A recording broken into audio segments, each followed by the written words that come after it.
Mother's Prayer. Our mother, who art underfoot, hallowed by thee names.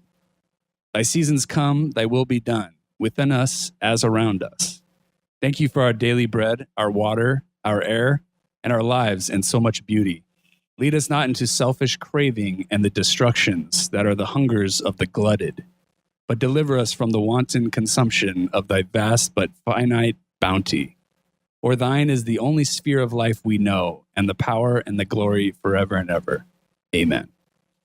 Welcome to Down to Watch in Theaters. We're going to explain that to you right now in a second. Dude, Actually, I wanted to boo that. Dan's going to explain it to us because he just said he wanted to open with that. And so he will. So Dan's right here to my right. We're staring at the screen right now watching some Darren Aronofsky The stuff. PK and Mike me went to boo that. Mike so is bad. literally right next to me, but behind monitors. I can't see him.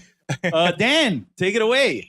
So Again. we're doing, you didn't say what movie we're doing? That's I'm fine. sorry. In theaters, we went to see Mother ! There we go. Darren Aronofsky. Lowercase m. Lowercase m, by the way. Lowercase m. Yeah, important. Exclamation mark. Darren Aronofsky. So apparently in a recent festival screening or an early screening, this poem was passed out on like parchment paper Right. before the screening. Uh-huh. It's called Mother's Prayer by Rebecca Solnit. I don't know. It's from, I don't know. The beginning of it sounded familiar, to be honest. A lot of it's Well, familiar. it's because it's the Lord's Prayer. Yeah. Oh, no, Yeah, no. it's a parody I of the got Lord's that. Prayer. Oh, No, okay, I yeah, mean, literally. Literally. Like, Okay. The first line I feel like I've heard before. I'm a mother who aren't underfoot. Yeah. I don't know. So I don't know how much this necessarily is influencing the movie, or if it was in afterwards or whatever he found out about. I don't know. So are you telling me that It's Darren related. Aronofsky, did not think that this movie was obvious enough? Yeah, no, I know. That's why I got Mike off guard with that one, I think. He didn't. He felt like the hammer that he's hitting you over the head with should be larger. Well, I wonder if it's like you're trying to intro your crazy ass movie with a nice little lead in that makes you like think for a second, you know? Yeah. That it's not going to just be, okay, why am I getting this thing? If I'm getting a thing like this in a poem form, you know, it's got to be something maybe different. Okay. I don't know. That's the only thing I could think. I don't know. But obviously they didn't hand it out like they did for every single screening of what's that Tarantino movie they handed out? The last one, the Hateful Eight. Oh, yeah. They handed out like a Roadhouse, like little pamphlet and a flyer and all this bullshit on it. Yeah. Now, okay, let me intro this episode. I think this episode is in dire need of an intro. Yeah.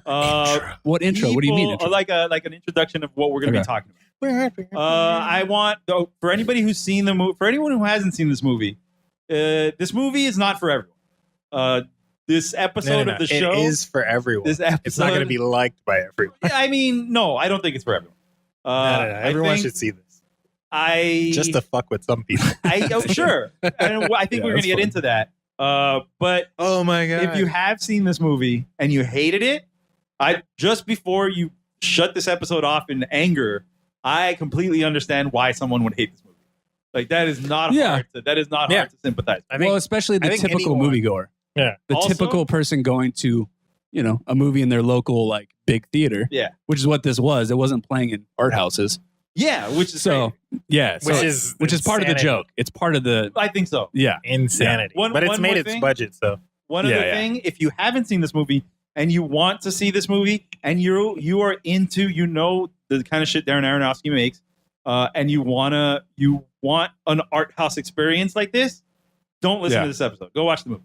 Actually, right? That's true. If you liked The Fountain, The Fountain's probably the closest he's come to something like this. Hated The Fountain? Well, I'd say back away. I'd say aspects of this even make Requiem for a Dream seem like a joke, like a little jaunt of a thing. Yeah, you know what I'm saying? Like a starter pistol before you get the machine gun. It was like his first major hit, right? Yeah, because it was Pi. Yeah, which is an indie, and then wasn't then Requiem. Yep. So it was his first major movie. Mm-hmm. So this movie has things that you should learn about it before you watch it if you're into that stuff. If you haven't watched it, you don't care about spoilers, and you're not gonna watch it. This is gonna be a fun episode to listen to because this movie is batshit banana pants. Oh yeah, no, that's putting it very, very lightly. But yeah, that's what I was trying to describe told my brother to go see this immediately because I knew he would love it, and he did.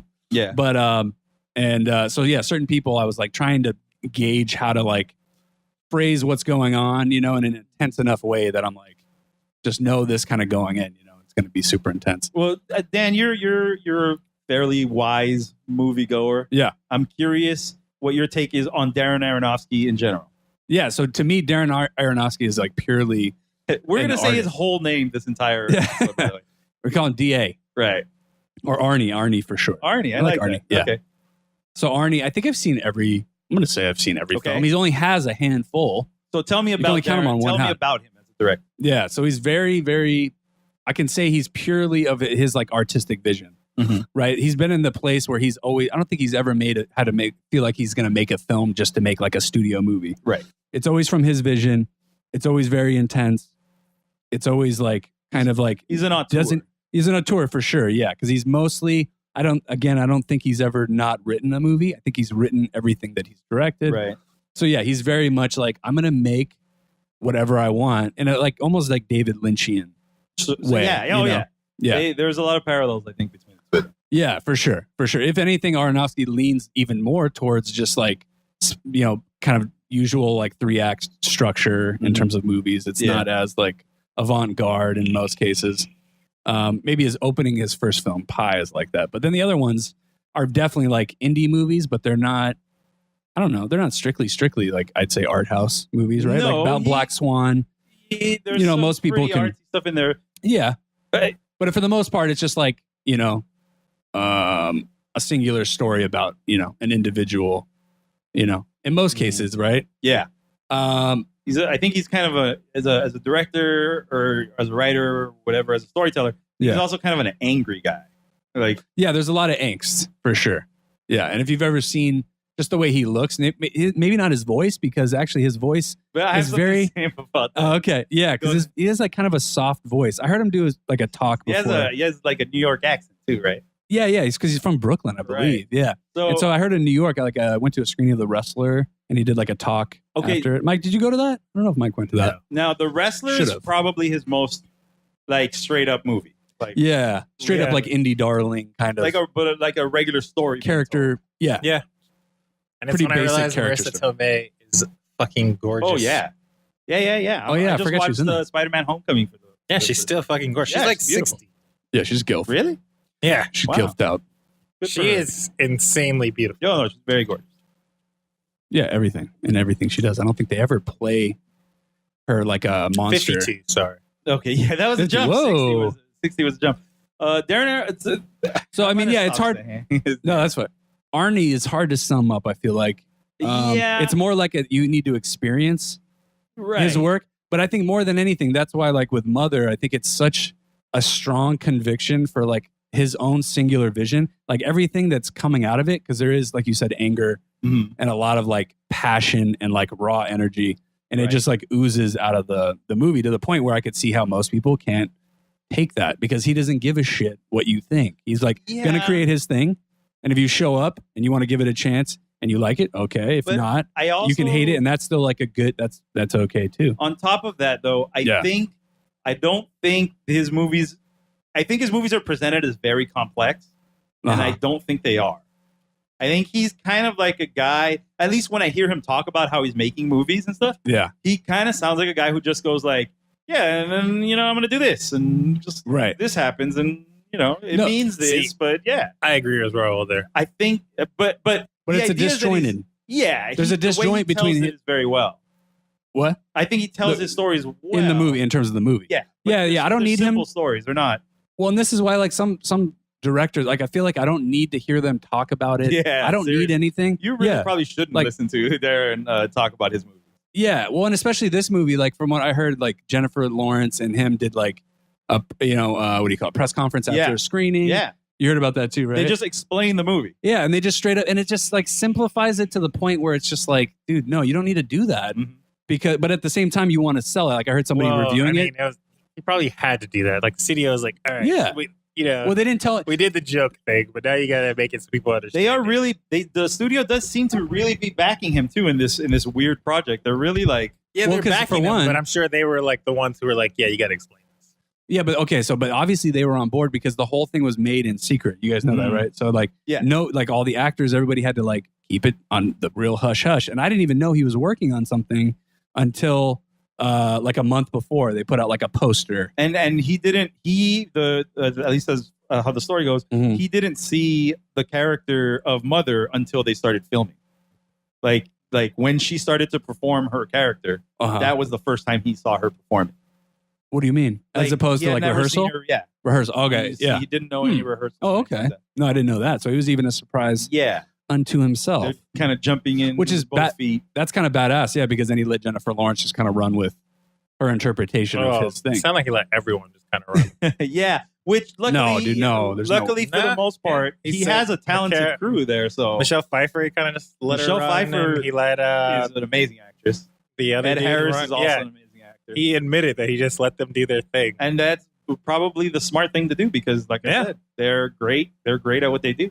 And it's funny too because there's like I think it's $33 million budget, Mike, right? Something like that. Yeah, 35. Which on the surface you have to think like I didn't know that before seeing it, and so when the first images come up of the movie, it's so obvious to me that this was shot in 16 millimeter. And it was like weird because I saw it 2 times. So the second time I didn't notice as much of the grain. So I think it depended on what theater you saw it in and what kind of projection system or whatever.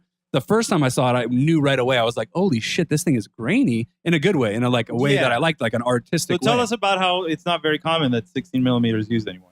Well, yeah, no, I mean, film in general is not used anymore, but especially film is almost completely dead. So Aronofsky, I don't think he's used 16 millimeter. I want to say since like Pi, since his very, very first movie. But it wasn't his decision. Which is super grainy. Well, here's the thing. It was the cinematographer's decision. Okay, well, that's fine. But at the same time, it's like when you take a movie, $33 million budget, there's no reason he needs to shoot on 60 millimeters. So that's obviously a choice. That's obviously a choice. Now, and he had go ahead. No, you've seen Pi, right? Or you said you've seen all his movies. Yeah. That was like 6 of them, I think. At the beginning of my now I watch film phase. Not just movies, you watch films. Yeah. So this would have been like 19 or so. Right. I saw the Pi and Requiem. And then I think you saw Requiem first, probably though, right? I saw Pi first. Really? Yeah, I saw Requiem. I saw Pi and I was like, wow, that was super cool. How weird. Oh, you know what? Yeah, because it was on video. We grew up in the video stage, or you had the DVD. Yeah. Okay. But did you see it? Oh, so you didn't see it like right around the time it came out? No. Do you know what I'm saying? Well, maybe 2 years later. Okay. So, because I think, wait, Mike, can you look up the year for Pi? I think it was like 98. Was it 98? Got it right. Was it that late? Right. Okay. So I think I saw it on video. 98. I take back what I said because I think it was on, obviously we were on the video, growing up, we were probably VHS 14, 15 when like, me and Raul around that age, whatever, VHS, almost DVD. I had VHS as a kid. Yeah. DVD came in my late teens. Right. But this movie, it was funny because Pi was on the shelves and I think I actually did see it, but it was so weird. And I was not like a film person at that time. So I think I just wrote it off. Didn't even realize it was the same dude until years later. I remember seeing Pi and Following really close to each other. Oh, that's funny. And that's why I was like, I watch like independent thinky movies now. Right. Stupid. That's funny. But those are very similar kind of first movies of like a tourish director. Yeah. And so, that's interesting. And then I saw Requiem for a Dream. Somebody showed me Requiem for a Dream. Yeah. Which is the at the time I thought of the best as the most beautiful movie I never want to watch again. And then you have seen again. No. And then really? I never saw it again. Wow. Good work. And then from those 2 movies, I took my friends to see The Fountain, and they never let me pick a movie again. Did you like The Fountain? I enjoyed aspects of it. Yeah. I liked what it made me think about it afterwards. Yeah. I do remember during the movie being like very frustrated. Really? Well, I love that. I saw Mike that movie loves that movie, 5 times. Okay. No, is that your favorite one, Mike? Of his? Yeah. Yeah. But you overall, you liked him before that. Like you. Like I saw Requiem like 10 times, saw Pi like 4 times. And because I got into film late. Yeah. So so once you found him, you found college. Yep. And so like my taste in like directors who I think are like influential to me are like either from the 50s or they're from like very current, you know? Right. So like he's one of the very current ones that I'm like, yeah, he is a beast. When I made my little list of directors, because the first person who taught me how to watch movies really taught me to follow directors and follow writers instead of following actors. Right. Yeah. And the first on my short list of directors that I was going to follow when I just started, Aronofsky was on that list for sure. Yeah. It was, The short list. Yeah. Yeah, because again, around our time growing up, it was a little after, I guess, like the like indie boom or whatever Yeah. of so the early like, 90s. But it was like, I guess, Tarantino. yeah, well, well that was Tarantino early been 90s. around. But then I had like also on my list was like Paul Thomas Anderson. Yes. Yeah, there you go. Nolan. Yeah. See, Nolan's my number one And then I'm contemporary director. Uh-huh. Oh, the French guy. What's his name? Brouillard. No. Recent. Oh, modern French guy. yeah, Michel Gondry. Michel Gondry was on there. Those are good ones, yeah. That was my Those early, are big. like, I'm going to follow these directors. And you know what's funny is Should have took Tarantino. when you think... I still follow Tarantino. Dude. You're crazy.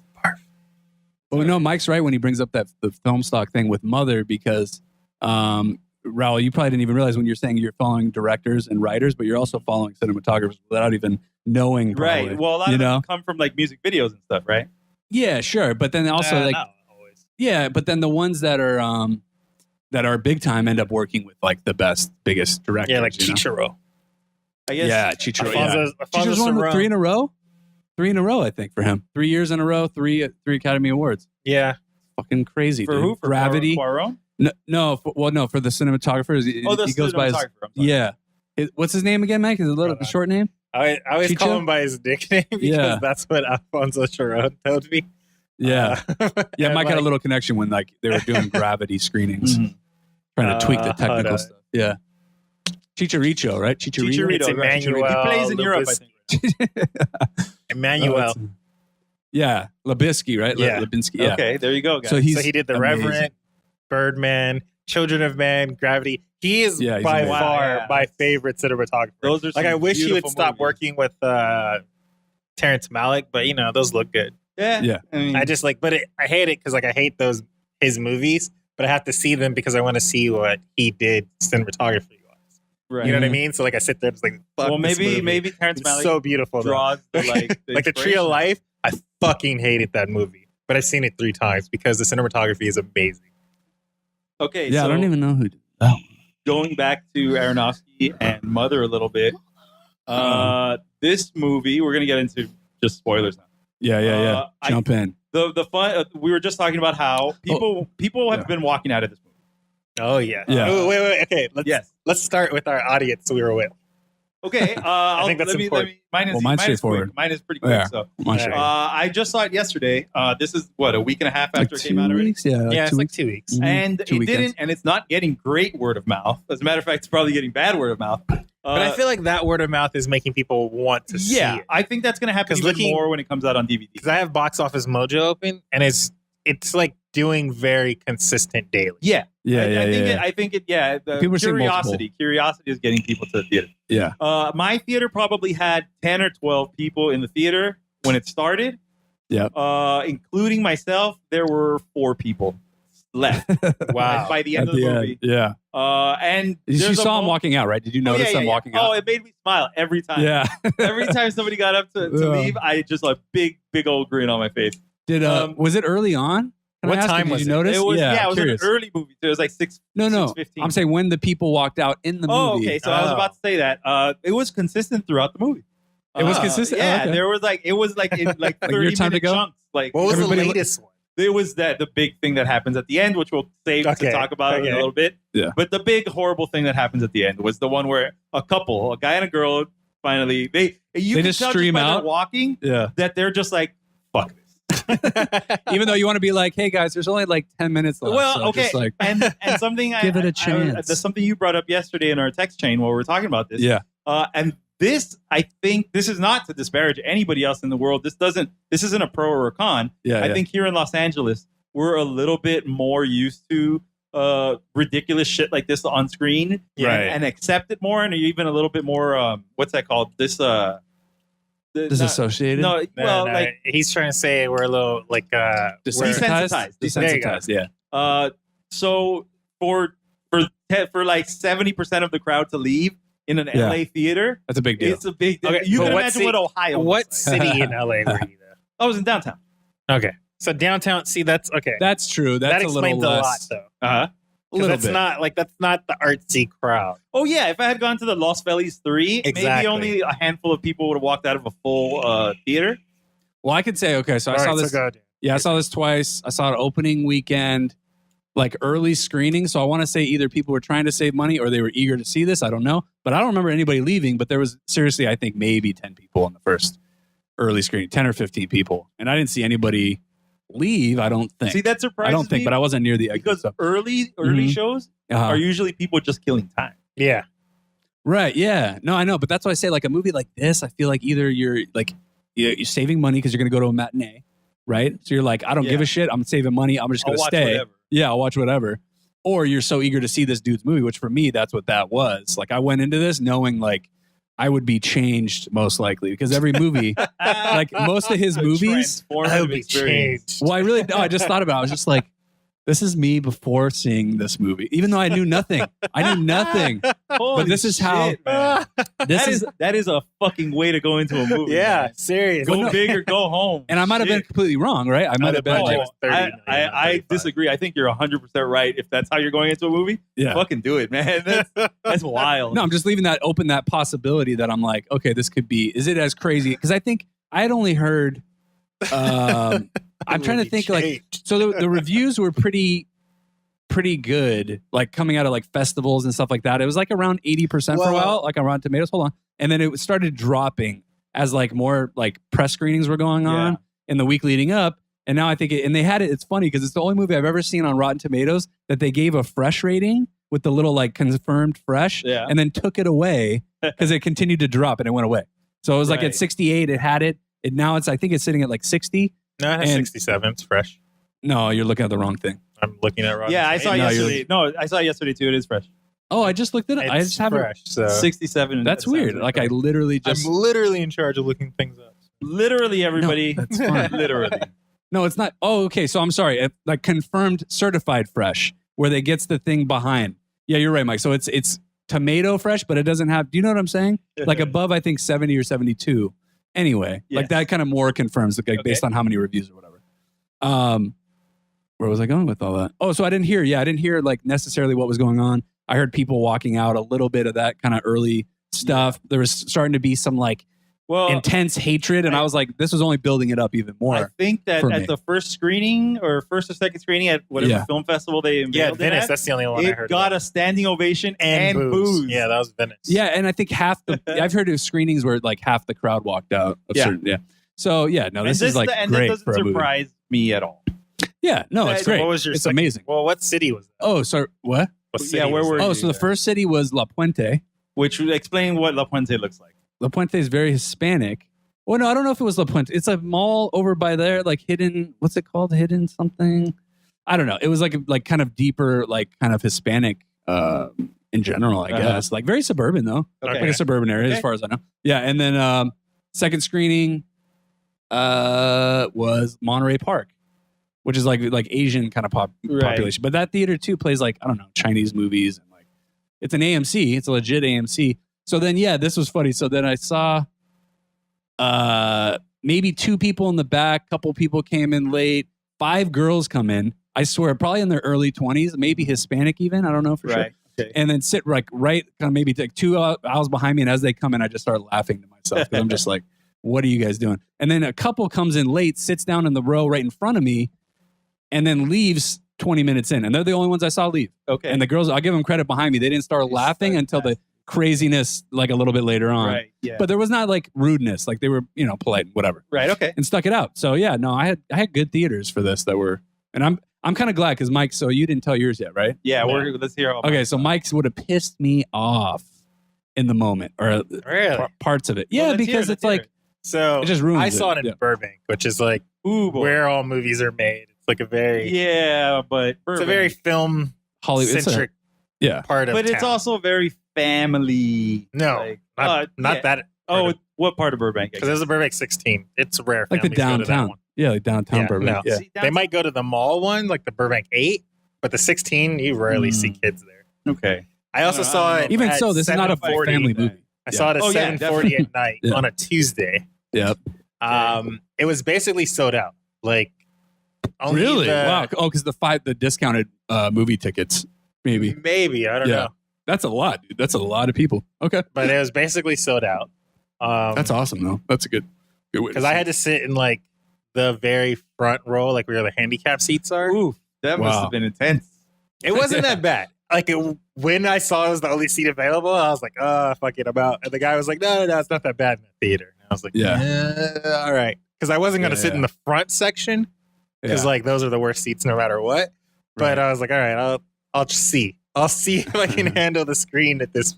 So it wasn't that bad. But 20 minutes in, you hear like whispers in my group where it's like, what the fuck? How many people did you see it with? In the theater? No, your your group. You're like, did you go with people? Oh, I went by myself. Oh no, okay, yeah. I thought you because that I think that's a big part of this too. Is like I saw this by myself, Raul. I think you did. I also saw it. Yeah, and it's partly because like you're just not sure how who's You don't gonna know like who this to movie. take to that movie. Well, nobody's Yeah. available. Yeah, I asked my Well, no, grandmother plus- to come, but she was busy. No, but I think it's a good movie to see on your own, so you're not feeling like you have to, be worried for who you're seeing it with, or yeah, like you could focus be on weirded that. out. You could just watch it for what it is. Okay, Mike, go ahead. Sorry. So like throughout my movie, for the most part, is like a bunch of like whispers. Uh-huh. And like I remember like halfway through I get a like, this is fucking insanity. And I was like, oh, okay, that's funny. Somebody just outright said that. They didn't Yeah. say it out like that loud, but you heard it. Okay. No, they probably it was a good value. Okay. My favorite part though is at the end. This is very rare that I've ever seen this, and I've seen some Mhm. weird like crowd reactions at in Burbank. Yeah. Like, what was that one movie we saw where there was a standing ovation at the end? I don't know, dude. Remember I it seen was like some. It yeah, I was a can't- chick flick, and I just remember like it wasn't. both of us were shocked because we went into the wrong theater, and we were like, "This isn't our movie." And then like the movie No, it was wasn't- ending, and it there was a standing ovation. What was that? No, movie? no. I think you're confusing because it wasn't a standing ovation, but it was just like overly loving and applauding Natalie Portman rom com with Ashton Kutcher. That's the one, Mike. Right? Yeah. Yeah. It was strings that. attached. No strings attached. Yeah. It was the weirdest thing That's I've funny. ever seen. I was just like, what the fuck is happening? It was here? like, if you were filming a movie scene with like a crowd watching a movie and you want to see them having such a good time and loving it and like really hamming it up. This was that audience. Yeah, it was weird. it was so weird. But anyway, okay. I've seen that. This movie, there was booze. Yeah. At the end, though, or what? Yeah, at the very end. Okay, Like, okay, that's fine. like I said, That's people fine. would whisper confused That's comments throughout the whole thing. Okay. Like there's a I don't lot mind of that. that Like too I heard much. a lot of that. I don't really But- mind that because I like. But at because the people very end, like as soon as the credits roll, there's booze. There's one guy he yelled, "What pretentious bullshit was this?" He's not wrong. That's so He's And then, not wrong. no, I mean, yeah, that's an extreme opinion, and I would say that with like an exclamation mark instead of a question mark. But okay, Pretentious doesn't equate bad. yeah, exactly, yeah. But in that case, because that person's asking with a question mark, Right. followed by an exclamation mark. But yeah, okay. It was hilarious. Okay, I want That's to get funny, into that's the fine. movie, and I'd like to summarize it, if that's all right. Yeah, no, go ahead. But I just I wanna- want to see if you're gonna how much of the God stuff you're gonna. Yeah, include. we can talk But go about ahead. that afterwards. No, I'm not and going you don't I have just to. want to say Very blanket. what happens Yeah. on screen. Yeah, That's what do all you I want see? to talk Yep, about. yep. Just in case anybody's listening hasn't watched this movie. And you should do it in probably 2 or 3 sentences, right? Yeah, I would think. well, Let's see. I want to see this. Okay, so the movie is about a young woman who's married to a much older guy. They live in this house in this field that she apparently has rebuilt or helped rebuild. She rebuilt it. His childhood home that burned down. Mhm. She's very happy with him there, and she likes their aloneness. But suddenly, people start coming to the house. A man, followed by his wife. They won't leave. They're very rude. She doesn't like them there, but the man seems to enjoy their company. The husband continues to ignore his wife. Yeah, the sons show up. There are 2 sons show up. One of them kills the other one. They start to have a wake for the child there. Yeah. So more people start showing up. The man is oblivious to the wife's pleas for them to leave. They wreck her house. She yells at them to leave. They finally leave, and she gets pregnant. Small break. Yeah, I was gonna say small break. Time jump. Sex, 90 baby. or 9 baby. months. Right. 9 months passed. Now 3 she's months. Boom. pregnant, about to pop. Yep. The pregnancy has inspired this man, who I failed to mention was a writer with writer's block, has Poet. inspired the writer, He's not a writer. a poet. I mean, Yeah, poets write. That's insulting. Right? And now he's been inspired. He's written this book that's incredibly successful. And Not even a book, maybe just like a parable or poems, something. I think. Yeah, But yeah. Let's just say, I believe it's a book. Yeah. They show the book later. But it's like it looks like a pamphlet. book was a collection. Yeah, it's a collection. The thing that he gets super popular with is just one poem. It's not a collection of poems. It's just one poem. Okay. Yeah, I could argue with you about that, but it doesn't need to even. Anyways, his fans have now engulfed the place, and she's trying to get them to leave. Yeah. Just like she was before. This is when we hit a critical point in the movie where up until now everything has been odd and awkward, but not surreal necessarily. This is the part of the movie where reality just checks out. Chaos happens. Well, other than her touching the wall and feeling the heartbeat of the house. But yeah, go ahead. Than that, sorry. That she kind of gets like not hallucinations, but she gets like dizzy and she pours a yellow powder into water and drinks that. That seems to calm her down every now and then. Well, we get to this point where now she's just running around the house trying to not hurt her baby in her belly as she's starting to get contractions. And her house is just becoming, every section of her house is another crazy thing happening. It's literally like anarchy. It's literally there's chaos. People in one room that are chanting and pray and like as if this poet is a holy man. There's another section of the house where the literary agent of the guy is executing people. Yeah. That place gets hit by a bomb and the military runs in. Oh, by the way, that's Kristen Wiig. Yeah. Kristen Wiig's playing killing people. Yep. That way.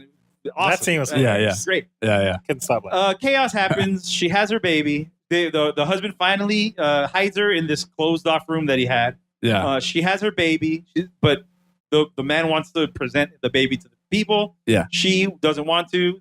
She's very protective. Yeah. He stands over her until she falls asleep out of sheer, tiredness, exhaustion.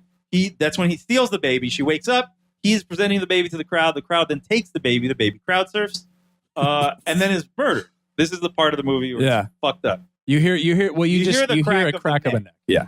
You don't see it necessarily, but it's clearly a baby doll. It's a baby bounced around among people. But the sound, it's a good sound effect. She pushes through the crowd to find out what has happened and finds a very partial carcass of a baby. This is where the last two people in my movie screening got up and left. And the people are now eating the pieces of the baby that they've been able to tear off. Yeah, passing it around. She's finally she starts trying to take the pieces away or just going nuts. Yeah. She just starts she takes a piece of glass and starts jabbing them, stabbing them, killing them. So they attack her back and in a very gruesome scene, beat the shit out of her. Yeah. And then finally she's had enough. She runs downstairs. I failed to mention also that there's a secret room downstairs she found at some point. She runs downstairs to the secret room. It contains a vat of oil or not a vat, but like a tank. She breaks the tank open. And despite the pleas of the husband, lights the oil, explodes the house. Everybody except her and the man dies. She carries her burned body, asks her for her love. She acquiesces. He reaches into her chest, pulls out a crystal like one we saw earlier, and the whole system starts again with a new woman. Yep. That's I wasn't going to be able to do it in 2 lines. I didn't know how detailed you were going to get. I wanted to tell the story, just what happens on the screen. Yeah. No, so, that's good. Dan, bringing us into what you thought of that. Yeah, so I think this is where we should go through and say our overall just kind of opinion, then we'll work backwards from that. Okay. On specifics or whatever. But yeah, no, I love this movie. Mm-hmm. And it was a movie that obviously almost every director, I feel like if they are doing a movie where it's like a singular vision, that's like my favorite type of film where like everything comes together in terms of the technical aspects, but also the writing, and the kind of the performances, which is obviously a movie. But when those come together to create a singular vision, that for me is worth seeing at least twice if I can. So like certain movies, so like we said The Hateful Eight earlier. Yeah, I saw that actually I think maybe 3 times actually in the theater, for sure twice. But there's certain movies that I feel like you need to see again, partly because I'm curious about how they're going to be experienced when you see it again. Like, is things going to change? As much as I thought about it the first time, would I like it more the second time? How does that affect it? And like, even so, like in film school, film teachers would tell you like you haven't seen a movie until you've seen it twice, because movies are meant to be seen again and again. That's why movies are cool too, because when you see it when you're young, you might not like it when you're old. Like I might see this again in 10 years and hate it. And that's fine. And like both any opinions are welcome and valid. Yeah. So it was interesting to me because seeing it a second time, I was just as excited. And as it's progressing, I'm seriously like, this is one of the best films I think I've ever seen. Okay. So it even elevated it more because the first time is kind of a shock time of just adjusting to what's going on, realizing it's not a real world situation. It's like very much, just this kind of like, I call it a fable, but that's too nice of a everything term. is played for being real until a point. Yeah, but if you like when you watch it back though, you realize because it opens. I mean, with that crystal, what's her name's on fire? Jennifer. Let's call her J Law for short. J Law. Jennifer Lawrence is on fire. That's not her at the beginning. That is her. That's supposed to be her, like with her jacked up face, like after she was beat up. Different actress. Well, it doesn't matter really because in the context of the story, this might have happened. Like, because infinite amount of at times. the end of the movie, it's a different actress, right? No. Well, no, that's a different actress in the bed. But I'm saying you're not supposed to know that's Jennifer Lawrence. I think in the beginning because her face is so fucked up from being it's not beat her, up. It's someone else. Yeah, I don't think it is Jennifer Lawrence. It's not her. I think it's an entirely different person. Okay, well that's fine. But I'm saying that's doesn't really matter in terms of like the story because of the repetition that it's implying. I think it does matter, but we can get to that later. Okay, well, like if we look at how this movie opens, it's the same as the way it ends. Yeah. So we can take that to mean cyclical in nature, right? Right, but to a certain extent. Cyclicalness means something, I think, in the movie.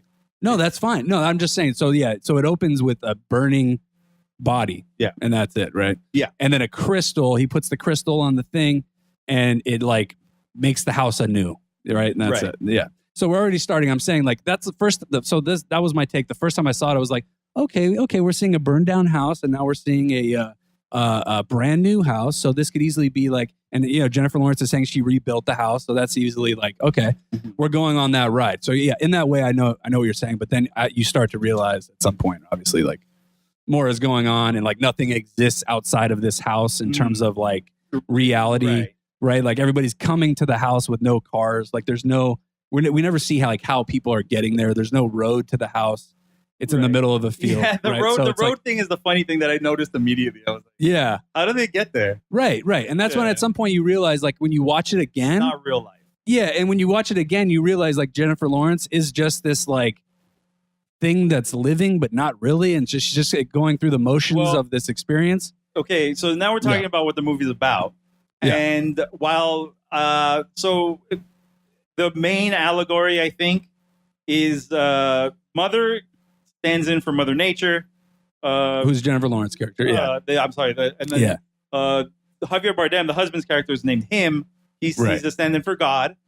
And then everyone else is nobody has names. Nobody has actual proper names. They have just, like, words that describe them. Right. And so that's why so that's the main allegory. But I think there's also, this is Allegory Palooza. There's also 5 other allegories going on. That's why I think it matters that it's a different actress, because I think one of the allegories is about the life of a person who's with a creative, with a writer, with an actor. Sure. And very specifically with Darren Aronofsky. And I think the different actresses, because I think that first actress looks like his ex-girlfriend. Oh, I never even thought of that. And I think he's talking about the way he burns through these women. I think that's one of the things he's talking about. He's talking about like 15 different things. Yeah, there's tons of shit. But one of the things he's talking about is about being with somebody who is creative. And how the creativity and the need for like people to laud your work becomes more important than your love for another person. Right, exactly. Well, he specifically says, he says, like, I want them to like it, or he's a big fan.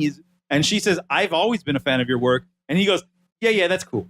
Yeah, but his ex-wife cheated on him. No, I know. It's a bigger story. I'm not talking about very, very simple his life. Yeah, you can't go by that kind of... Those things are like it's a just general idea that he's talking about. Yeah. It's not like... Those are very simple things. Like all that stuff, because obviously it's not real. Touchstones that he's hitting on. Yeah. Like all that stuff about the burning down house, that's all just to like Raul said, like keep it in its lane of like a regular, straightforward story at first. One of the lessons of this movie is it sucks to date Darren Aronofsky. I think that's one of the lessons. Yeah. No, that could definitely be, but it's a very honest in that way too, right? Because he's presenting himself as not a good, not a good person in terms of like the way we understand. Well, people to interact with humans, but also in the way that like what it takes to create art. And also you don't, exactly. Yeah. And also you don't know if in the movie, if the character of him is gaslighting her or not. He very well could know Like, it seems like he's oblivious because he's under the adulation of these fans. Right. That he's not paying any attention to her. Yeah. But he also could be just fucking with her. Like, yeah, and he has the... And don't you think it could also be that he feels like once that creative thing, let's say in this world, he has all these wives and this thing is repeating. Yeah. He's not thinking that that's going to happen every single time, but there's a potential for him to actually make everything work and have everything. Well, I think that's where he can be creative. Yeah. I think and this goes to, I think, a myth that has existed. Like I said, this is an allegory for God and Mother Nature. There is a myth, theory, whatever, that God, this is God, our reality is God's like 7th or 8th try. Right, exactly. That's in Genesis, I think. Is it? In the Bible. Yeah, that's what I was reading reviews because I don't know the Bible like that much, but a lot of people say, read Genesis and Revelations, before you see this, because there's so many direct things. I've read Revelations. It's silly. Yeah, that's why I don't think it's good to even have to worry about the Bible stuff. And like, if that's your link to it and that's your simple way of like explaining it, that's fine, but that doesn't have to do with your experience of it in terms of, you know what I'm saying? Yeah. I mean, some people might straight up just be like, oh, okay, yeah, that's you can approach this movie in any way that makes it fun for you, basically. Right. And that's something I want to say right now. I guess I'll give my opinion real quick. This is not a great, I don't hold it in not such high regard as you do. Yeah. I think it's a little funny and it's kind of cruel, but I think it's a little funny that there are people who just want to see this because they're fans of Jennifer Lawrence, and they must have been horrified. Yeah. Oh, yeah, dude. I think that's a little funny. Yeah. Well, that's what I said in that text. Remember, too, is like, that's what's fun. It's hilarious to me that this is like technically a big studio release movie. Yeah. Oh, yeah. And widely released. Yeah, you just see Jennifer Lawrence Hart. Never mind, they're ignoring the poster that maybe they didn't even see, where she's ripping out her own heart. Right. Yeah, I didn't see that poster until later. Oh, okay, yeah. No, I don't know if I saw it. I saw the other one. I showed you the poster that looks like she's in Eden Rosemary's or something. Baby. No. Oh, that one. That's another one. Okay. And there are some parallels to Rosemary's Baby. At least that's what I thought it was going to be going in. Yeah. Like, just knowing the trailer, I was under the impression that Javier Bardem's in a secret cult, and they're going to use her as... That's what the trailer looked like. Right. The baby is going to be like the devil or something. Yeah. The Antichrist. And that's what I thought was going to. But did you appreciated it being something else? Yeah. Oh, you're saying, I once I realized that we were in like a non-reality. Yeah. Then I could enjoy it a lot better. Yeah. Because at the first half of the movie is just average cruelty to Jennifer Lawrence's character. Nothing supernatural. Yeah. Nothing ridiculous. Not even physical cruelty, right? Because she's never like it's just specifically hurt. Psychological cruelty to her, and her not reacting to it in any way. Like she kind of has. She says some stuff to him. She has the same. She blows up once or twice in the movie. Yeah. Otherwise, she's making kind of the same face throughout the entire movie. And to Javier Bardem's credit, like, he's not created technically like a monster. Well, that's why for most of it too. You don't he's know like, if he's gaslighting her or not. Like, he could be, or he might not be. Right. And he pulls it off as like he has good excuses for a lot of the stuff, and that's why I didn't realize too till like the second time. Like, I literally was like going in the second time, seeing like if there's any point when he actually like agrees with her or listens to her. And I don't think there's like one time, like he listens to her a few times, but then everything's refuted. But it's almost to everything's shut her questioned. Up, Exactly. Around the time I started going like, oh, this is nonsense. Yeah. Was when the he brothers was the most unreasonable. No, the brothers barging in like when they out of nowhere, one after another. I was like, oh, something. It felt like a play, very right? strange is happening right here. That is no longer in like. It's not normal, but it still could be like a setup because I kept thinking it was a setup. Right. When the most unreasonable thing happens, when Javier Bardem leaves with the son to go to the hospital, with the dying son, leaves with the couple, their dying son, and leaves her alone in this house with a murderer nearby. That's when I was like, oh, this is nonsense. This is not. This isn't even the fact that when the one brother killed the other brother, and then that happened. That's when I kind of started going, oh, this is surreality. This is not. Yeah. This is not real. That's interesting because I think that hits certain people at different times. Like, I think the common moviegoer would keep going even farther. I agree. Than that, right? Yeah. So that's interesting. Yeah. I think most people probably stepped onto the crazy train when the shit started to hit the fan. When like Well, I think for me, even like her touching the wall, because she touches the wall when she's painting it, and that's like in the first 10 minutes. Yeah. So for me, I already had a sense of like there was something going on. But that could have still, different. I mean, that could be still been supernatural. Yeah, exactly. Like exactly. Because straight up horror, whatever. Like she has this power she's gonna use later to kill bad guys or whatever. Mm-hmm. And that's what I think lesser types of movies in kind of this vein would do is like you have to make the bad guys so bad in the obvious way, and then have her kill them in that obvious way of like, you know, realizing she's weak and she needs to like man up and like become tough or whatever, you know. And it doesn't do that. Like we see her beat down to a pulp. And I wanted that to happen, you know. Well, in the context of the movie though, you understand like why. Like, because if she's Mother Earth and she's so innocent and kind of pure, you know, of like all these things, she's going to allow for a lot of shit to happen. Right. Until she sends us hurricanes and earthquakes. And then realize like I have to kill these humans to save myself or whatever it is. Yeah. So up until the, you know, I knew it was surreality, but I didn't know. I assumed I was starting to get the inkling that it was. Right. But we have the scene of the wake where people keep showing up, and it is so realistic, and that they're showing up with like food and like they're doing toasts and they're all around the table, and they're treating her a lot of time in like at like weddings or funerals or things like that, where there's a lot of people, where they just kind of treat you like you belong there. Yeah. Where she didn't. Like, even though it was her house, none of these people knew who she was. Yeah. But they all kind of Michelle Pfeiffer's giving her stink eye like the whole after that one. Michelle Pfeiffer's character of like a undermining like monster is great. Mm-hmm. Yeah. That's a really fun character. She's the most, I feel like, almost like pure horror kind of person. Right. You know, who's just like the bitchy old woman who's just like, and so to me, dude, the interesting, sorry, Rob, were you done with like on that just point? One more thing. Keep going. So then that's when you get to the character, the one guy character who's hitting on her. Yeah, right. And then he calls her a fucking cunt or whatever. Because she's not, because he keeps saying things like, I'm just going to give you my number. She's like, I don't want your number, but I'm just going to give it to you. Like you're going to like, we're going to hook up. It doesn't, just take it because you're going to get it. Right. And at the same time, there's those other people she keeps telling to get off the counter. Yeah. And they keep getting back on it. And like then right after. Jumping on it. Yeah. Like that's when it drove the the thing home. And I was like, oh, none of these people are real. Yeah. No human being would act this way. Yeah. It's a situation. Mm-hmm. So like for me, dude, that was the interesting thing too in terms of Aronofsky's crafting of this singular story, basically, because it's basically POV Jennifer Lawrence the entire only like three different camera angles. That's like above and behind her shoulder, right? A close up of her face, And this camera scene that we're looking at right now, which is an Aronofsky favorite, the camera attached and I don't think it was actually. Oh yeah, no. So, it was there. I saw it. No. So that's the interesting thing is because this movie is completely handheld, right?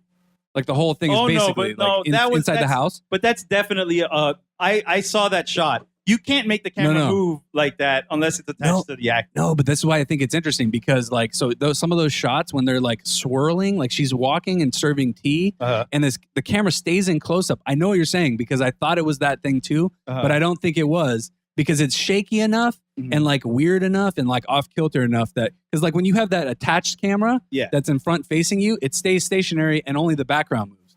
But in this case, like she's moving, everything's moving. I know for a fact they use it in one scene where she's running down the stairs. That's possible. No, there could be a situation where it's like we can't do that. You have a guy maybe like on a skateboard or something sliding around. In just handheld, dude. It's just handheld. Like I imagine it's probably the cinematographer like who's doing the stuff, doing a little duck walk.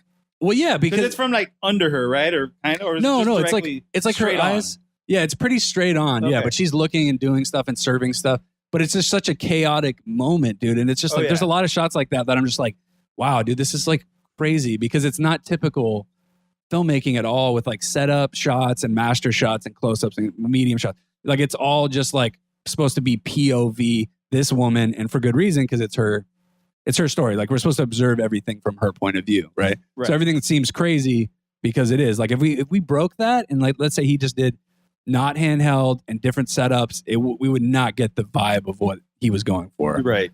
With the story. So so I just thought it was a good choice. Yeah. And then the 16 millimeter adds to that and actually is like more forgiving, I think. Because if you had done this like in a clearer film stock, it like would have been more jarring almost because you know what I'm saying? Like, because it would have been a cleaner image, which you would assume you want a cleaner kind of like tracking motion shot. Yeah.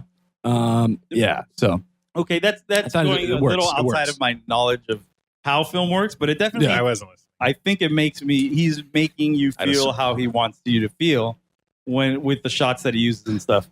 Yeah, I'm just saying, there's a reason for like why the movie looks the way it does. Yeah, I definitely like. Oh, sorry. Can I add to that, Ro? Yeah, go ahead. I'm sorry. So then the other aspect of that too, with the singular and the handheld, is that to me, like this feels like a play and like a staged production in a lot of ways. Where actually, if you could be in a like virtual reality play, like where you live in the set, and like in the future, maybe we'll have something like this that'll be like a living in a movie. Yeah, where like so something happens, right, and Jennifer Lawrence is looking to the left, and then the second brother rushes in. She doesn't see the second brother rush in. We have to go over, and then we just get a glimpse of like an image coming through. We don't know who it is, and then we learn who it is as she learns who it is, and this continues to happen.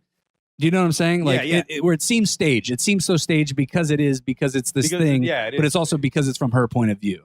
And we're not going to know because we can't be in two places at once. Right. Like we're observing action in one space. Yeah. So it adds to the surprise of like everything.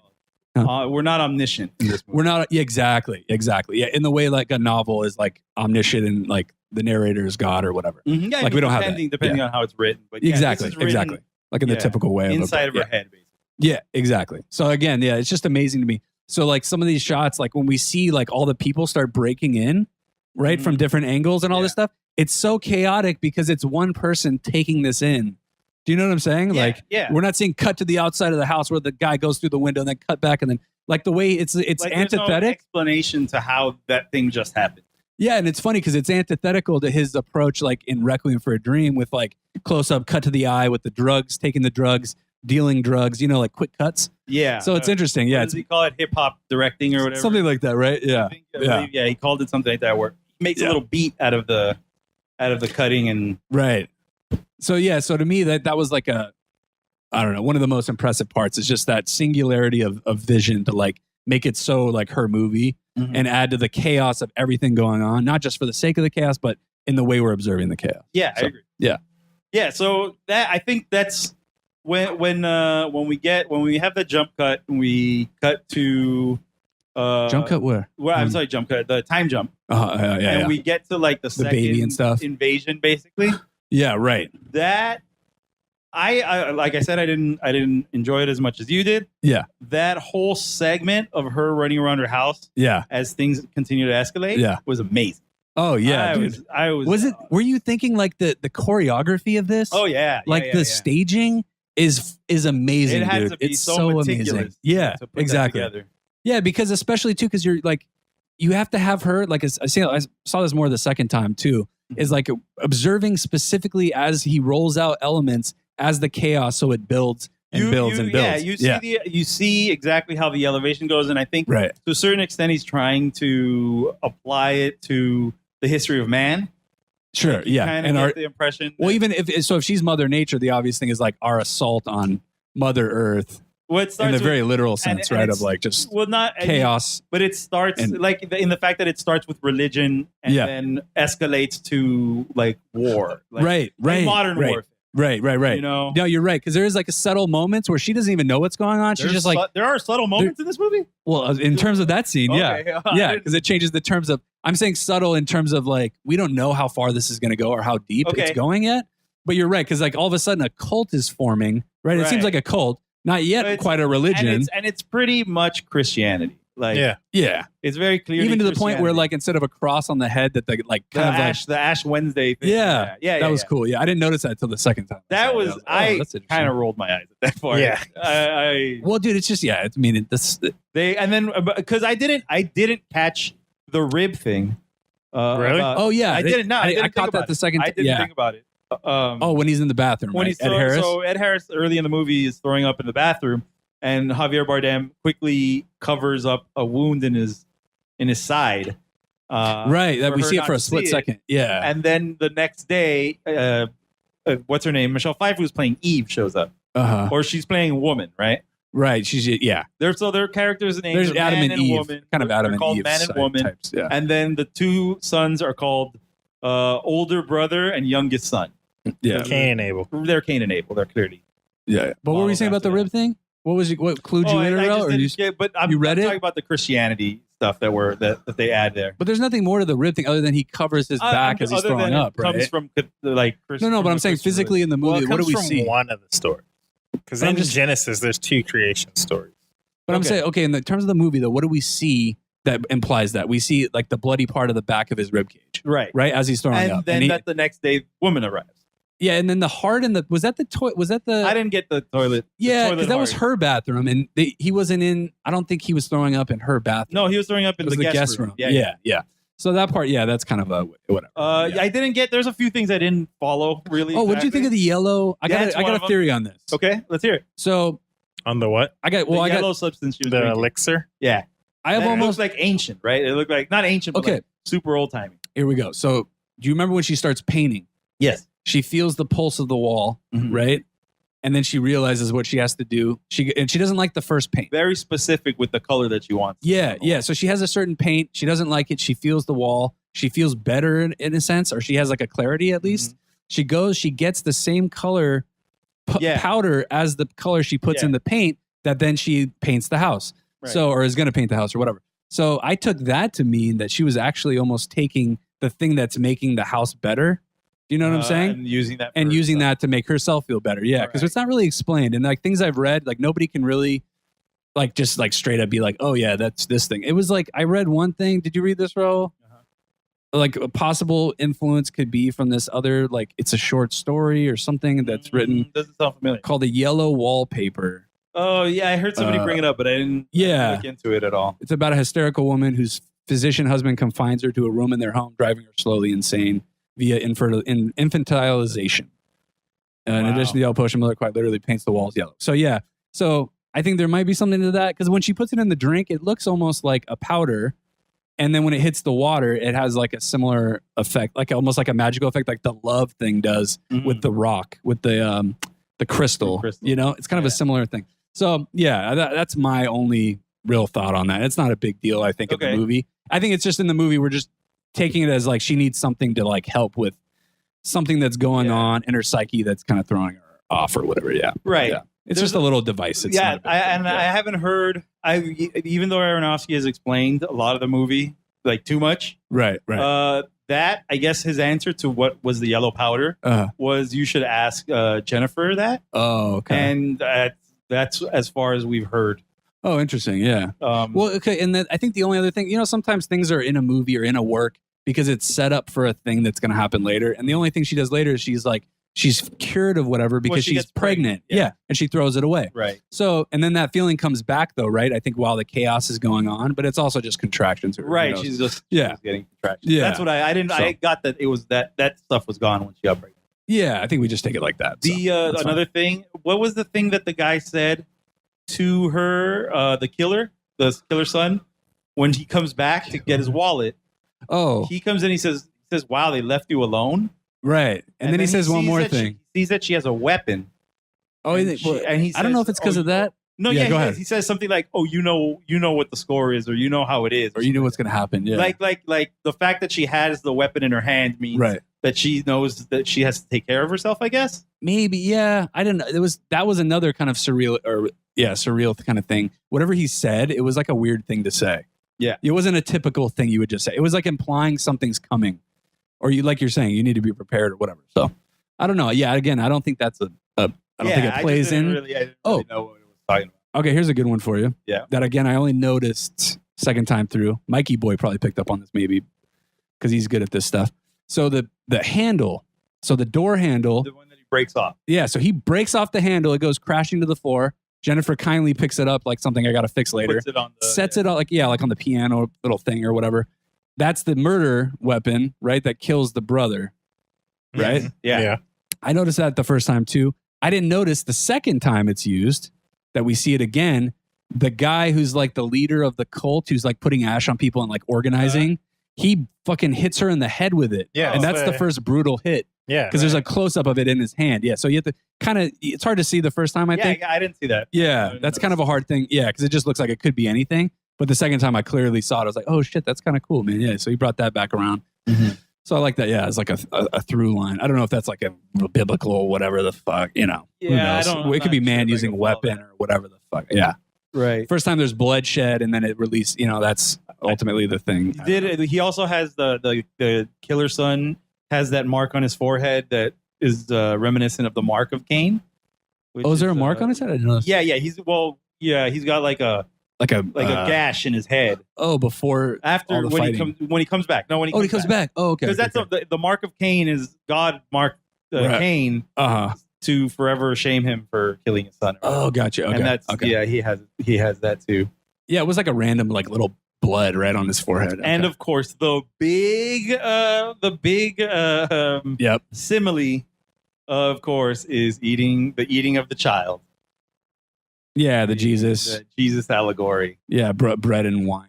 Tell you guys, Whatever. lots of allegories. Yeah, again, like that's Lots like, of yeah, that's such a simple, yeah. But it's like in the metaphor of the story. That's why I think too, it's like people aren't giving this a chance. Because to me, the baby thing is not that big of a thing, like in the context of like what the movie is. You know what I'm saying? It's like, yeah. But there is a that way- is definitely the most talked about part of the movie. yeah, of course. That's just like people, like the guy, there's some reviewer that called this the worst movie of the century.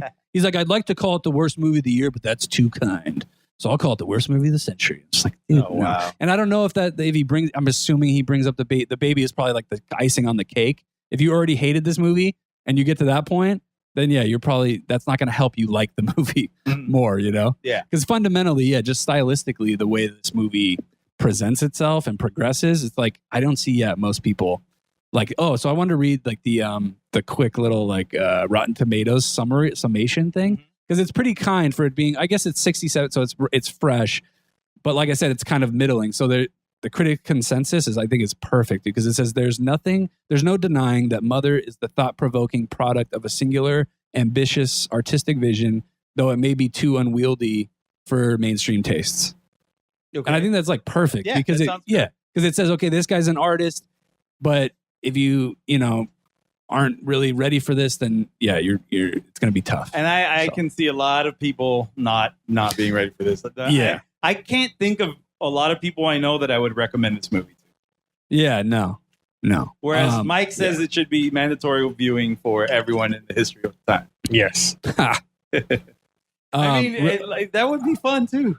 I would like to see the universe's reaction to this. Mike, did you say what your actual like opinion is of it? Because you said like what the audience thought, I'm indifferent.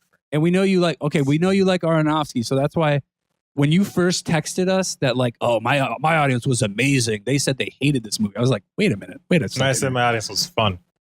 You said they were fun. Okay, so yeah, but again, like in the context of a movie like this, I don't want to hear people like having fun in the being shitty kind of way.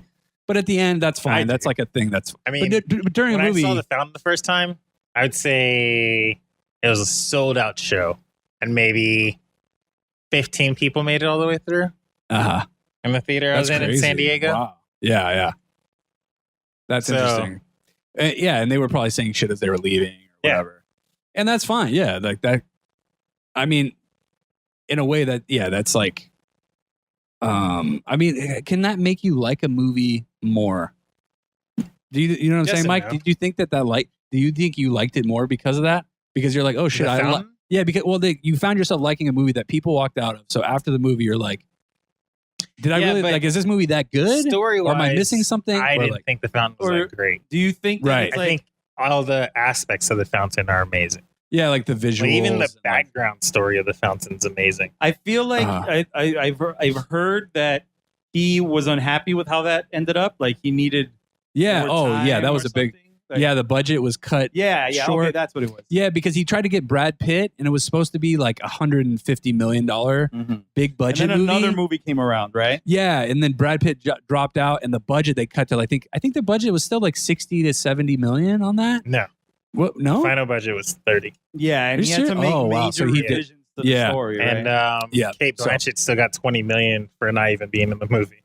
Right, because it wasn't was Requiem for a Dream the movie right before Yeah, that. So yeah, he was Yeah. coming off of like a lot of like good buzz and like somebody wanting to give a young up and coming dude a chance. So yeah, I remember hearing that all that stuff as it was going. But yeah, I still like I don't know. I respect that movie more than I think I really would want to like watch it. Yeah, because I think you get it. I think I kind of just get it. I think when I I first see it. enjoyed reading about what the movie was supposed to be about and how it's supposed to be. I enjoyed that more than I enjoyed actually watching the movie. Right? Yeah, because the story idea is amazing. Like 3 time periods. Yeah, like the whole love story and through time thing. Yeah, it's all. Yeah, it's interesting. He's at least doing something interesting, and I'm glad at least like he did that one because he was supposed to do. Remember, Wolverine in Japan. Yeah. What a weird how that would have been. Oh my god, it could have been the greatest I think comic book movie of all time, or most pretentious. Well, yeah, that's given. I think what that's is the given. most pretentious though? I think that's given right now. I think we could say that Watchmen? for him. Is Watchmen the most pretentious? Yeah, Watchmen. Yeah, right. Watchmen. I still enjoyed Watchmen too. I don't. Yeah, that's fine. The slow-mo beginning is the best part of Watchmen. Okay, back to okay.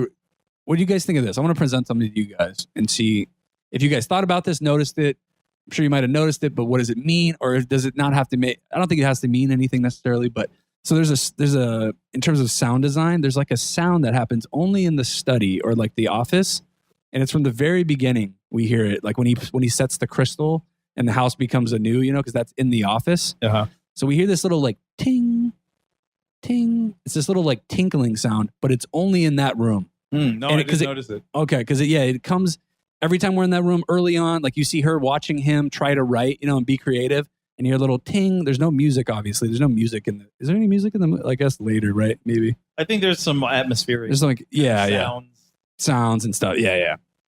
So and then even at the end we hear the tinkling, like when she's about to have the kid, and then she has the kid, and then when there's like a change in the tone as Harvey R. Bardem steals the kid and she runs for the door. We hear like a last little ting, and then it's over. Oh, really? So it's like So I just thought that was cool, man. And again, cool. And it's only coming out of like the right speaker most of the time, the right front speaker. Okay, that I did notice. I know sound theaters moving. are very set up to be able to like make surround sound move from whatever part of the room. Pan, but I've never noticed it so much as I did in this movie. Yeah, didn't it? It was kind of cool, right? Yeah, I liked it. I thought it was cool. Like and again, that goes to the singular vision of like the POV of like, because we're hearing the sound that like Jennifer Lawrence is hearing as she's hearing it. So if they move from one room to the other, she's perceiving the sound differently. So I think I noticed it. Yeah, with Ed Harris, I think the first time we see him, and he's gonna go get his luggage, and they move from one room, and the speakers in the sound, travels like all the way around you. Yeah, and not to mention, there's a ton of footsteps. Footsteps is a major sound you hear, and you're constantly hearing it move around the theater. Yeah, depending on where it is, especially when the chaos is going on, dude. It's fucking beautiful madness, use, right? Like, So, this is the other thing too, related actually to feet. You said footsteps, but I'm gonna relate something to feet. You ready for this? Okay, it's a very simple one too, but it's again, she's barefoot through the whole. That's what I was gonna say. Yeah. And I didn't notice that for sure until the second time. Like I was pretty sure, so I looked out for it. Yeah. The second time, and barefoot the entire movie. And again, it's this obvious domestic goddess kind of, because there's a lot of stuff too. That's what I think I remember hearing first too. Was there's a lot of like the feminists idea of like man and woman, and how like the feminist is a kind of, or no, I mean how this is a feminist can be perceived as a very feminist parts of the movie film and the way. Point out the fact that women are treated very badly, right? Just in general, and I think that from a psychological point of view, this is a movie that can maybe. Okay, one of the people I heard reviewing this movie, I forget where. I think Slash Film. Okay. Specifically said after this movie, I went home and apologized to my wife.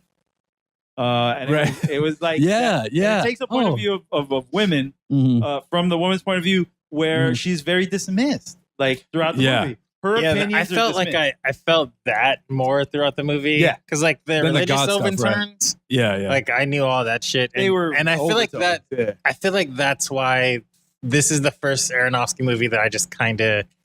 It's not like I didn't like it and I didn't hate it. It's just like I said, I'm indifferent. You don't like women's stories being told. Well, no, I'm a PK. So once you bring religion in, I'm just kind of like, ugh. This is like. You're a penalty kick. Yeah, no, preacher's kid. Oh, gotcha. So I'm used to like anything you do having a Bible. That is not anything I've ever heard of. I know. I've never heard PK. I've never heard that never, either. ever, Mike's ever. the first one I've heard. That's like if you just Google PK, it'll probably say preacher's kid. It's like penalty kick. Penalty kick. I know what a PK is. Yeah, we're gonna go to PKs. Oh yeah, we're gonna go kill those fucking. Look, the PKs are doing PKs. Anyway, but go ahead. Anyway, like So like that was like a big, I don't know, But like don't you feel everything like- you do, like you get a B+ on something, there's a fucking scripture for it. You break a window, there's a scripture for it. Yeah, So exactly. I know the So that's Bible why- like the back of my hand. So when I was watching this, I'd be like, oh, that's like relating to that part of the Bible. Yeah, That's it's that religion part. for dummies. I was like, But you don't have to think of it that way, Mike. Yeah. Like, even though you know he's well, no, he's- you have to think that way. 'Cause he's It's literally kinda throwing it shoving- in your face. shoving it He's in like, your face, fucking though. eat this Bible verse right It's now. hard to not. Okay, well, think I can about so say- then, like, honestly, for me, I didn't think of it that the way. deeper meaning Okay. I kept getting was like women's struggle. Yeah, And yeah, I was for like, sure. and that's what made me like more interested when I kept forcing myself to ignore the religion Exactly. That's the and thing. look at the sexistness. You're of it. right. That helped. That storyline helped me like move through it. Right? Yeah. Because like the religion shit, I was just like, if he keeps fucking throwing religion down my throat, I might just have to fucking well, that's for dip. so that might be why for me, like I didn't feel like that was like so heavy handed because again, like we're coming from that point of view at the beginning with a like domestic situation going on, right? Mhm. It's like in a house, so it's like, and if the house is the world, that's fine. But in the context of this story, it's like we can just keep the ideas simpler in a way, almost in a lot of ways. Like we're saying, like creativity and the feminism stuff, the God stuff, that's fine. If that's like another thing too going on, That is, that's like, the cool. major And I think thing, though. that plays on it way more at the end, you know, too, Okay. where it's I like think way once more. You, once you know, also once you get the joke, you know. Like, Yeah, once yeah, you I guess. catch the trick. That's why it seems more obvious at the end. I think yeah, because you're aware. Of it. right. But yeah, the feminist thing I think is big because she even says like things like, "I just want to make this place a paradise," you know. So that's like, you know, in terms of like the simplistic approach of a woman's job is to like make house and home, you know, that kind of thing. It's like, I think we've come a long way since a lot of those ideas, you know. But Mhm. in terms of pigeonholing ladies or over time or whatever, you know, Yeah. that's definitely a thing. Yeah. So, like I said, Allegory Palooza. yeah, There's so many under stories, you know. Yeah, and again, in a lesser movie, I think those things would all not feel great to me. And we're not. but We again, haven't. yeah. We haven't even really.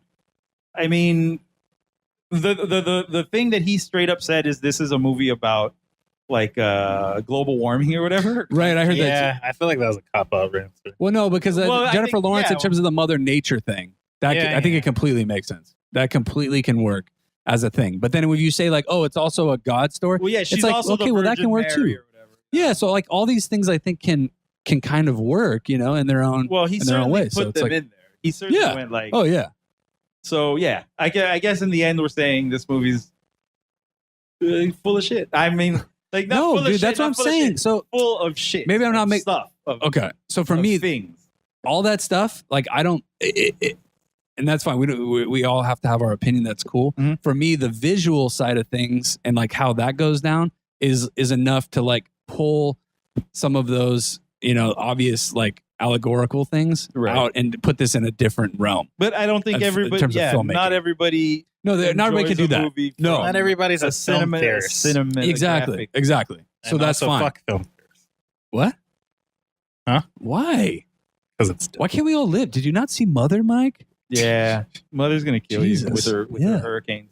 Yeah, and that's I heard people talk about it because he didn't clarify too, like why he used an exclamation mark. Really, he's just like, and it's obviously But- it's underlined. He Yeah. doesn't. He didn't say it, but he does keep saying that there's No, a he does say- reason for it. Well, no, Like, he says all these. Yeah, okay. So when you see the credits at the end, right? There's only the H in him is Right. the only capital Yeah. letter. Everything else is lowercase. Okay, we get it. God, because in the God is Bible, capitalized. God is the G in God is always capitalized when Right. it's referring to like a him in terms of like singular God approach, right? Because there's other ways you use God where it's like because if it's not the God, No, it's God. low. Yeah.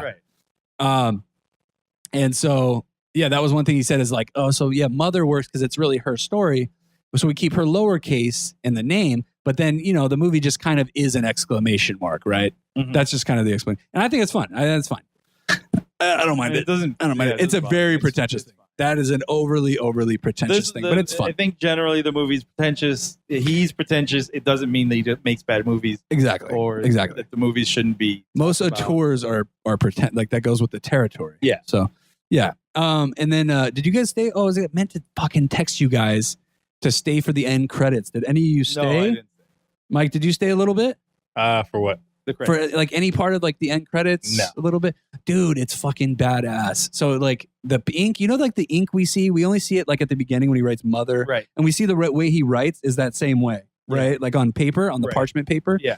Javier Bardem's character, like when he writes in this old Englishy kind of. I at the beginning of the movie, I was thinking this seems really like this is not helpful for a writer. You should get a typewriter. Yeah. Well, and the way he writes, it kind of makes sense. And if you go to like the Bible kind of biblical stuff of like tablets, and whatever he's writing on. Okay, fine.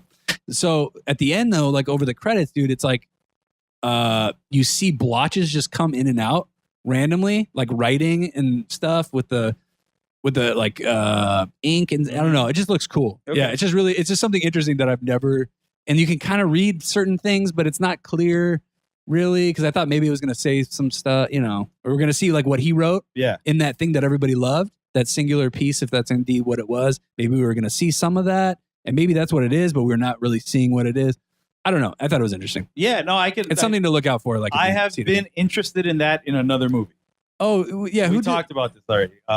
It was Fear and Loathing. Oh, did they do something like that? Well, yeah, the logo for Fear and Loathing, right? It's like the birds, like or the bats. No. The bats? Well, I think they might be in there, but the letters of Fear and Loathing are like scratched, like inked on. Oh, it's like the artist, splattering. right? Yeah, it's the artist. There's a YouTube Stedman. video. What's his name? It was on the Criterion Collection. Yeah, but I think it's on YouTube. You can go watch it, where he explains how he's doing it while he's doing it. It's fascinating. Mike, look up his name. That guy's amazing. His Stedman? artwork is art. It's like Stedman. It's like Craig Stedman. It's not. I think it's. I'm a little off, but it's Stedman, like an artist Stedman who does Hunter Thompson. Yeah, all the drawings of Hunter Thompson that go on the covers of his books and stuff. Yeah, dude. No, he's badass. Yeah. So you're right. That is a similar. Cool. It's a similar kind of like just drawing with ink blobs. That made me understand a little bit why like calligraphy is interesting. Right. And even just like Ralph Steadman. Ralph Steadman. There we go. And even like design, like what's it called? Design of what is that? Alphabetical typefaces, like design. Oh yeah. Wait, no. Like fonts. Fonts. Yeah, fonts. Why fonts? Yeah. Let's see. Random. Oh, so this is, you want another here like film theorist thing?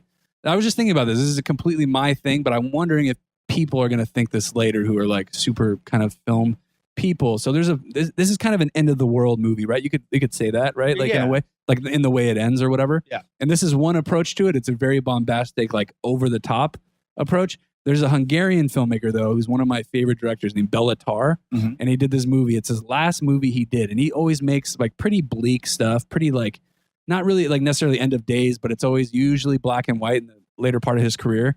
He made a 7-hour movie, like one of his greatest movies. It's like super long, but like amazing, like in what it's trying to do and the way it films stuff, whatever.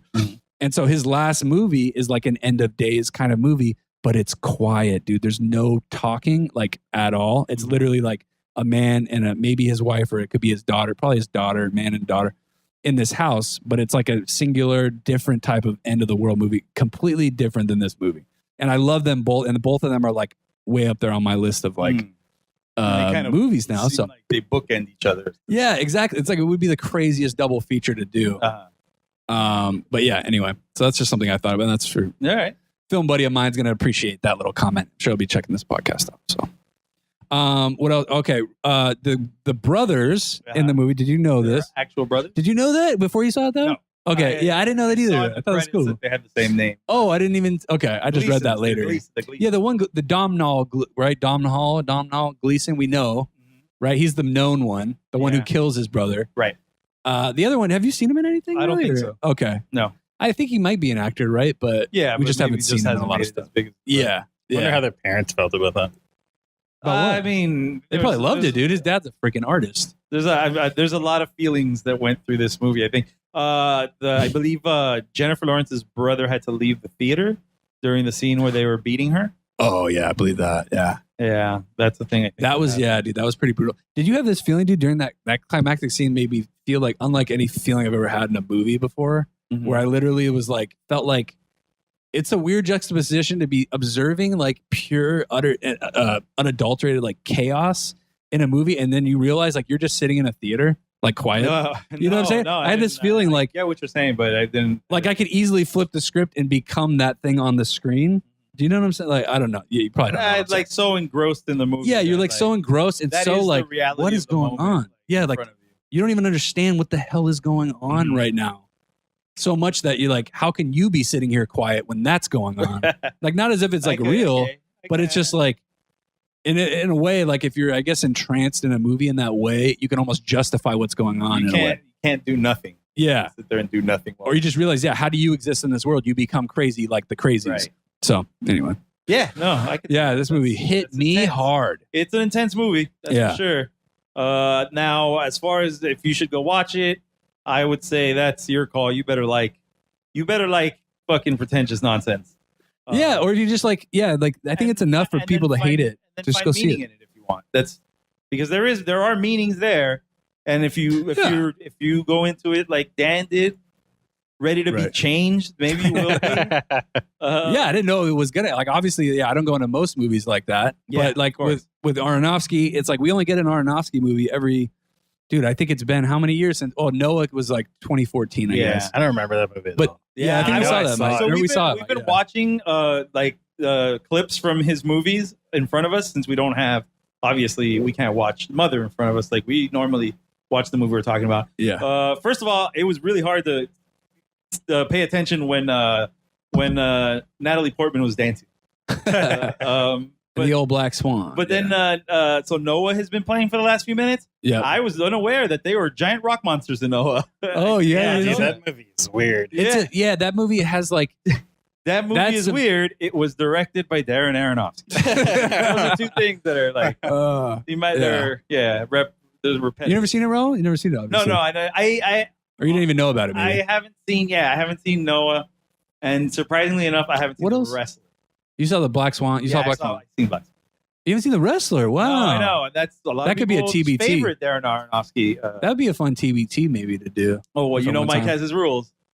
It's old. No, it's old. What? It's not 10 years. I don't What? think so. Yeah, wait. Well, it's coming up. And if anybody didn't know, Mike has the rule that throwback movies have to be 10 years or older. Oh, next year. Next year it will be 10 years Next old. year. Yeah. We're coming up in a few months. Good. Oh, yeah. Sweet. Nice. No, the movie feels pretty old, actually. Mike, curiosity. How long are we running right now? Way too long. Yeah, I figured. No, I feel probably wrap this one up. This felt good. This was cathartic for myself. I know. You definitely felt like you were holding the reins in this one because I had to get it out. The most